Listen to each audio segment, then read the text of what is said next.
What happened in 1929, 1970s, 2008 is going to happen once again in 2023.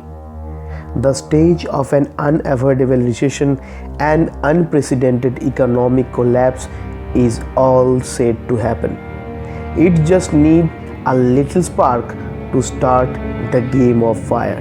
But I know, even if you invest your hard-earned money in stocks, bonds, mutual funds, and other financial instruments, you perhaps might not choose to complete this journey with me because you probably might have some other things to do. But it's my belief that this video will help you to take your best investment decision, and perhaps not only will help you to protect your hard-earned money but multiply your wealth and earn multifold return when this financial tsunami will be over. Banks, after collecting the deposits from the depositors, put a smaller percentage of the money as the liquid cash for daily operations. A certain percentage of money in long-term mortgages, business loans and credit cards, and rest of the money is invested in government securities like government Treasury Bonds. During COVID-19, when the entire economy was full of cash due to the government stimulus and relief packages and quantitative easing, banks decided to put their money in long-term government bonds, as they thought that they are the smartest guys in the room and will be able to pay depositors accumulated interest from the income earned from the bonds coupon rate. But this strategy later was proven to be a complete failure. And due to wrong strategy, 4 American banks, mainly Silicon Valley Bank and First Republic Bank, became insolvent. But this is not the end. The mother of all crashes is still likely to come, holding the hand of mass banking defaults in USA and across the globe, in front of which 2008's global financial crisis will become a child's play. There are 2 major economic catalysts that are all set to drive this crisis. Number 1, interest rate hike and bank run. The major problem with the bankers, including the central bankers, are they believe that they are the smartest guys in the room, but actually they are not. Especially the central bankers, perhaps they are the highly educated finance people but work under the pressure of some politicians. They are the people who do not decide the policies by their own but just try to fulfill the order of some others. But this decision seems to be proven wrong very soon. Banks in USA are really trembling badly due to the fear of bank run. After the collapse of Silicon Valley Bank, Signature Bank, First Republic Bank, Silvergate Bank, and now the big giant Credit Suisse, indicating that banks are the sufferer of this Fed policy change. As I have told in my previous video, how the US banks, especially the regional banks, had no options but to invest in government bonds and rely on bond interest to keep their banking business alive and paying deposits interest to its customers, as during COVID-19 the economy as well as the banks were full of cash, but due to the lockdown or economic shutdown, bank could not lend their money to small and medium business owners, home buyers, and in other economic activities. But with growing interest rates, the value of the bonds had started declining and left the bank with no options but to inhale the bitter pill and see their asset value getting eroded after every Fed meeting. One recent research report reveals that with every 100 basis points or with every 1% of the incremental interest rates, the bank's bond denomination's asset declined by 25%. This calculation perhaps will make you understand this concept simply. Suppose B is a bank with total deposit size of 100 billion US dollar, out of which it keeps 10 billion US dollar in cash to maintain the daily business operations, and rest of the 90 billion US dollar is invested in treasury bonds. Now suppose present coupon rate of the government security is 3%. That means every year the bank will receive the total coupon interest of 2.7 billion US dollar. If this rate prevails, then the value of their treasury assets will remain intact. But if the rate increased by 100 basis point or 1%, then the current yield of the economy will be 4%. And the value of the long-term bond will decline to 67.5 billion US dollar from 90 billion US dollar. This is in percentage is 25% decline.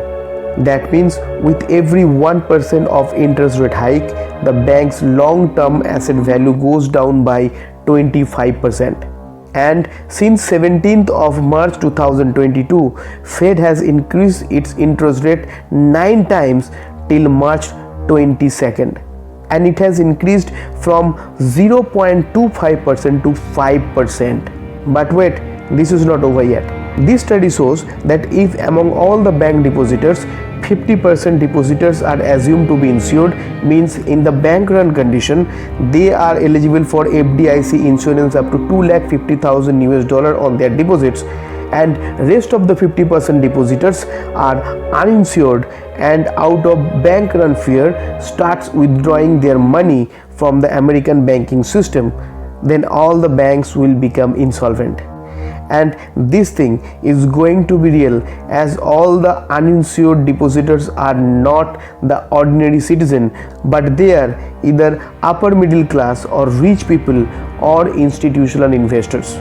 If they, in search for higher financial security in such fearful bank run environment, switch their investments from banks to US Treasury Bonds or higher growth emerging economies, then it will start a chain reaction of bank defaulting. According to the report, US banks are dangerously sitting on 1.7 trillion US dollar unrealized losses. And out of 17 trillion US dollar of total US bank deposits, nearly 7 trillion US dollar worth of deposits are not insured under FDIC. And this research report is predicting that if half of the uninsured depositors decide to withdraw their money, then almost 190 banks in America may be insolvent and 300 billion US dollar of insured deposit will be at deep risk. Number 2, credit default risk of banks. As mentioned earlier, except the bond market investments, another major source of banks' income comes from lending money to business and household in the form of business loan, mortgage loan, household loan and credit cards. But the latest development shows that almost all the banks in USA are going to face an ocean of credit defaults from small businesses to households within maybe couple of months if such high interest rate prevails in the economy. Economic reports suggest that US household debt and credit card debt is at its all-time high and near to its breaking point.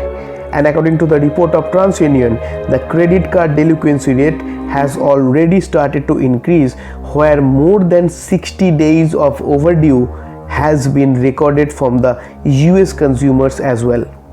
If you are still watching this video, then it's my belief that till now perhaps you can see the upcoming dark future. Stay with me and watch what else is still left to be seen. The US National Home Price Index, that measures the change in the value of the US residential housing market by tracking the purchasing price of single family homes, recorded a sharp decline in the value of the homes in USA since June 2022. That reminds us the same recession era from where the US mortgage market started declining, resulting global financial crisis in 2008. Along with this, the US new mortgage purchase and refinance index has declined more than 36% and 68% respectively. The main reason for this is higher mortgage rate in USA that has reached at 6.42% presently. This figure indicates that after the government bonds, the income of the banks from lending activities are also going to fall under the great trouble in coming months. And this upcoming banking crisis is going to hurt the lending business too, especially for small businesses. Small businesses in USA play a major role generating employment, as according to the Forbes, 99% businesses in USA are small businesses, and nearly half of the US employees are employed by small businesses. Small businesses employ 61.7 million workers, that is almost 46.4% of all US employees. But higher lending rate is creating much bigger problem for small businesses. It is estimated that by 2031, only 87% of the job lost during COVID-19 will be recovered. But the fear is, if considering the upcoming banking crisis, uninsured depositors start withdrawing their money from American banks and start putting it in some other safe haven assets like gold, silver, treasury bonds, and emerging economies where the higher growth rate is still prevailing with stronger banking system, then US will fall into another major big financial crisis. The US banking system has already collapsed, and it is just to be watched how long the fake assurance from US Fed and Janet Yellen can extend the great banking crisis and economic recession in USA.